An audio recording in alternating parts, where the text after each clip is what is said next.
ಸದ್ಯ ಈಗ ದೈವಾರಾಧಕರು ದೈವಕ್ಕೆ ಮೊರೆ ಹೋಗಿ ದೈವಕ್ಕೆ ದೂರನ್ನ ಕೊಟ್ಟಿದ್ದಾರೆ. ದೈವ ಕೂಡ ಅವರ ಪರವಾಗಿ ಇರ್ತೀನಿ ಅಂತ ಹೇಳಿದೆ ಅನ್ನೋದು ಅವರ ಮಾತಾಗಿದೆ.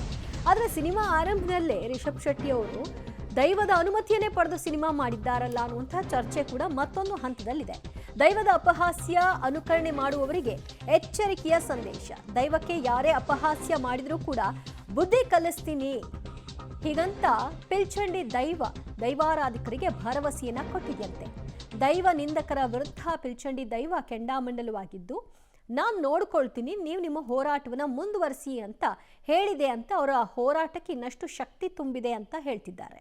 ತುಳುನಾಡಿನ ದೈವಾರಾಧನೆ ಇತ್ತೀಚಿನ ದಿನಗಳಲ್ಲಿ ಎಲ್ಲ ಕಡೆ ಅಪಹಾಸ್ಯದ ಮೂಲಕ ಸಾಗ್ತಾ ಇದೆ. ನಾವೆಲ್ಲರೂ ನೋಡ್ತಿರುವ ಹಾಗೆಯೇ ಸೋಷಿಯಲ್ ಮೀಡಿಯಾಗಳಲ್ಲಿ ದೈವವನ್ನು ಬಳಸಿ ನಾನು ಆ ಭೂತ ಈ ಭೂತ ಅಂತ ಒಬ್ಬ ನಟನ ಹೆಸರನ್ನು ಬಳಕೆ ಮಾಡಿಕೊಂಡು ಆ ನಟನನ್ನೇ ದೈವವಾಗಿ ನೋಡುವಂಥ ಕೆಲವು ಅವಿವೇಕಿಗಳು ಇತ್ತೀಚಿನ ದಿನಗಳಲ್ಲಿ ಸೋಷಿಯಲ್ ಮೀಡಿಯಾಗಳಲ್ಲಿ ರಂಪಾಟವನ್ನು ಮಾಡುವಂಥದ್ದು ನಾವೆಲ್ಲರೂ ತುಳುವರು ನೋಡ್ತಾ ಇದ್ದೇವೆ.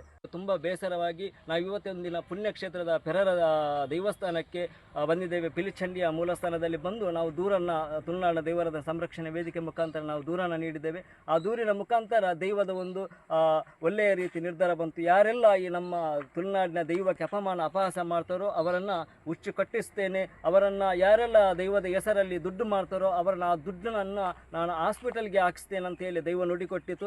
ಹಾಗಾಗಿ ನಮ್ಮೆಲ್ಲರ ನಂಬಿಕೆಗೆ ಆ ದೈವ ನುಡಿಕೊಟ್ಟಿತ್ತು. ಹಾಗೆ ನಮ್ಮ ಹೋರಾಟಕ್ಕೆ ಕೂಡ ನನ್ನ ಬೆಂಬಲ ಇದೆ. ದೈವ ಸಂಪೂರ್ಣವಾಗಿ ನಮಗೆ ಮುಂದೆ ಹೋಗಿ ಅನ್ನುವಂಥ ನುಡಿಯನ್ನು ಕೊಟ್ಟಿದೆ. ನಮ್ಮ ಹೋರಾಟ ಮುಂದೆ ವರಿಸುತ್ತೇವೆ. ನಮ್ಮ ತುಳುನಾಡಿನ ದೈವಾರಾಧನೆ ಸಂಘಟನೆಯು ಕೂಡ ಯಾರಾಗಲಿ ಅಪಹಾಸ್ಯ ಮಾಡಿದರೆ ಅವರನ್ನು ನಾವು ವಿರೋಧಿಸ್ತೇವೆ, ಮುಂದೆ ವಿರೋಧಿಸ್ತೇವೆ. ಹಾಗೆಯೇ ಇನ್ನೊಂದು ತುಳುವರಲ್ಲಿ ವಿನಂತಿಸುವ ಏನೆಂದರೆ, ಯಾರೇ ಒಂದು ಅವಿವೇಕಿಗಳು ಮಾಡಿದಂಥ ತಪ್ಪನ್ನು ನೀವುಗಳು ಮಾಡಬೇಡಿ, ಅಥವಾ ನಿಮ್ಮ ಬರವಣಿಗೆಗಳಲ್ಲಿ ಸ್ವಲ್ಪ ನಿಗಾ ಇರಲಿ. ಕೆಲವೊಂದು ಜನ ತುಳುವರಾಗಿ ಕೆಲವೊಂದು ಬರವಣಿಗೆಗಳನ್ನು ಮಾಡ್ತಾರೆ.